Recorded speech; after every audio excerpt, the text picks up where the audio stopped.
Good morning all of you.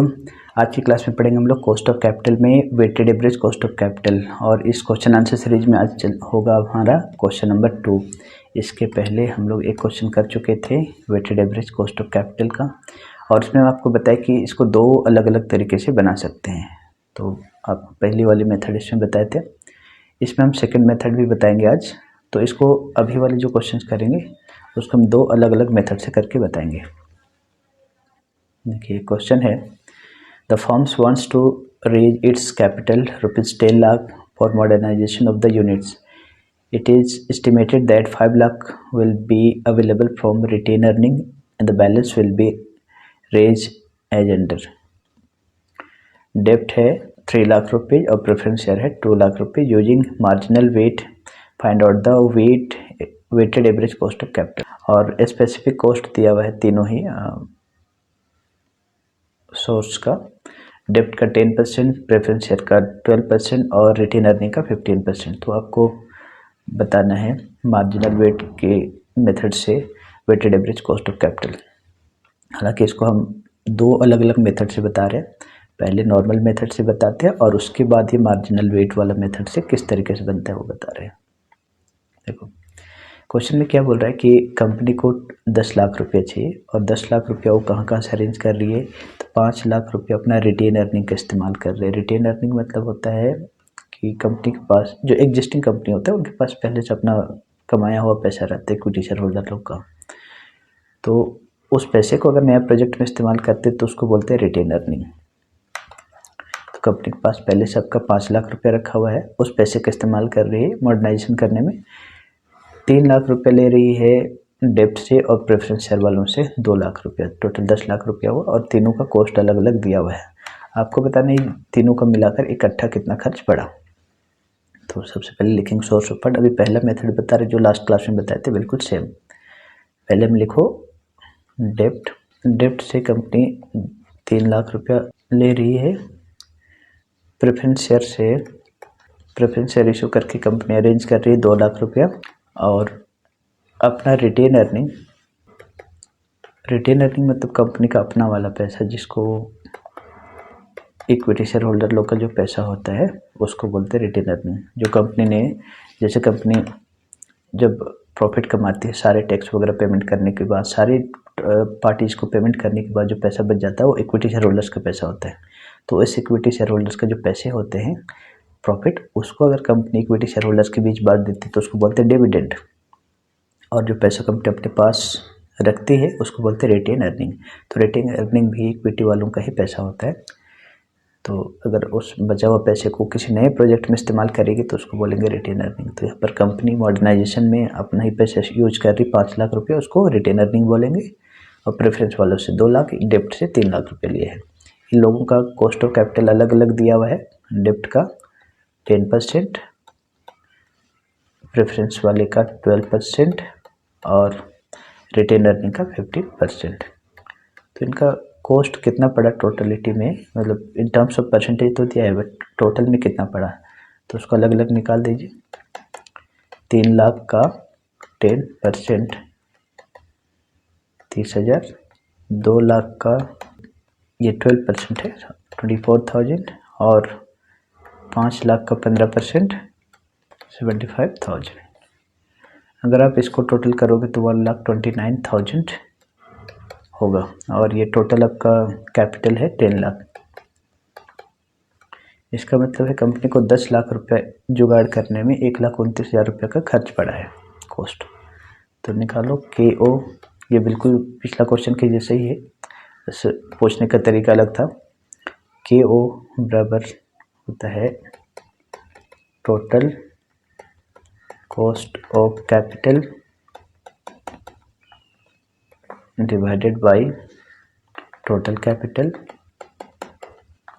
Into 100. Total cost पड़ा है 1,29,000 रुपया एंड टोटल कैपिटल है 10 लाख रुपीज़ इंटू 100. 5 0 कैंसिल. 129/10. तो अगर आप इसको डिवाइड करोगे तो 12.9% होगा. तो ये पहला मेथड से बन गया लेकिन क्वेश्चन जो हम लोग लास्ट क्लास में बनाए थे उस मेथड से। बट देखिए यहाँ क्वेश्चन में लिखा हुआ है यूजिंग मार्जिनल वेट मेथड, तो मार्जिनल वेट मेथड एक क्वेश्चन में लिखा हुआ नहीं रहेगा एग्जाम में, आप किसी भी मेथड से बना सकते हैं। तो ये सबसे सिंपल तरीका था। एक और बार बनाते हैं जिसको हम लोग मार्जिनल वेट मेथड से बनाएंगे इसी क्वेश्चन को। तो इसको लिख दो मेथड नंबर 1। एग्जाम में जब ये क्वेश्चन आएगा तो मेथड मेंशन नहीं रहेगा कौन सा मेथड से बनाना है, आप किसी भी मेथड से बना सकते हो, हम दोनों तरीके से बता दें। ओके, इसको सेकंड मेथड से देखिए कैसे क्वेश्चन बनता है। तो यहाँ पर लिख दो computation of weighted average cost of capital,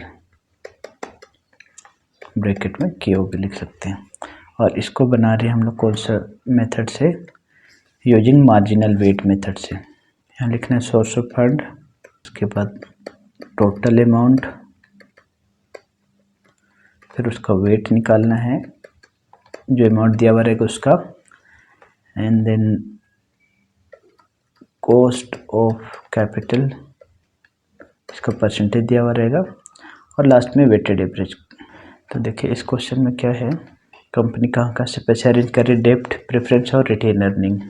तो इसमें सोर्स में लिख दीजिए डेब्ट, प्रेफरेंस, शेयर कैपिटल और रिटेन अर्निंग। ये दो मेथड से बना रहा हूँ, जो मेथड आपको अच्छा लगे उससे आप बना सकते हैं। टोटल अमाउंट इन्होंने कितना कितना लिया है कंपनी ने, 3 लाख, 2 लाख, 5 लाख, 3 लाख, 2 लाख एंड 5 लाख, टोटल मिलाकर 10 लाख।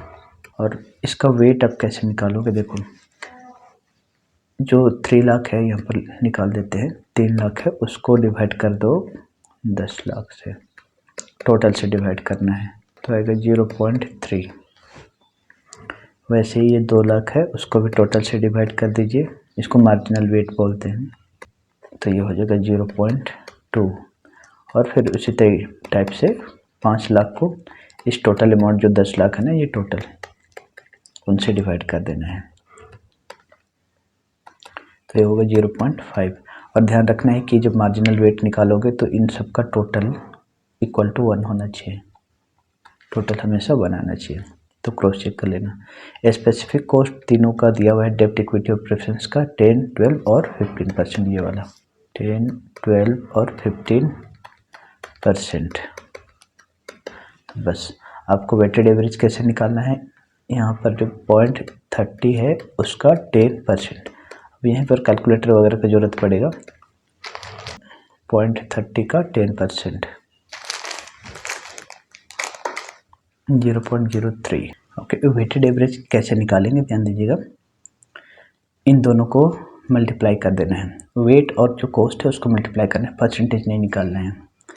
तो 0.30 इंटू 10 इसको मल्टीप्लाई करो तो आ जाएगा, उसके बाद 0.20 वेट है इंटू 12, 2.4, 0.50 इंटू 15, 7.5। बस अब इन तीनों को जोड़ दीजिए, तीनों को जोड़ दीजिए, वही होगा weighted average cost of capital, मतलब KO। ये आ रहा है 12.9%।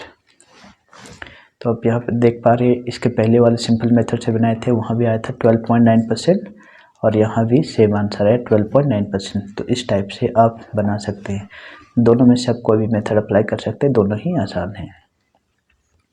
ओके, थैंक्स फॉर वॉचिंग, मिलते हैं नेक्स्ट लेक्चर में अगले क्वेश्चन के साथ। Thank you.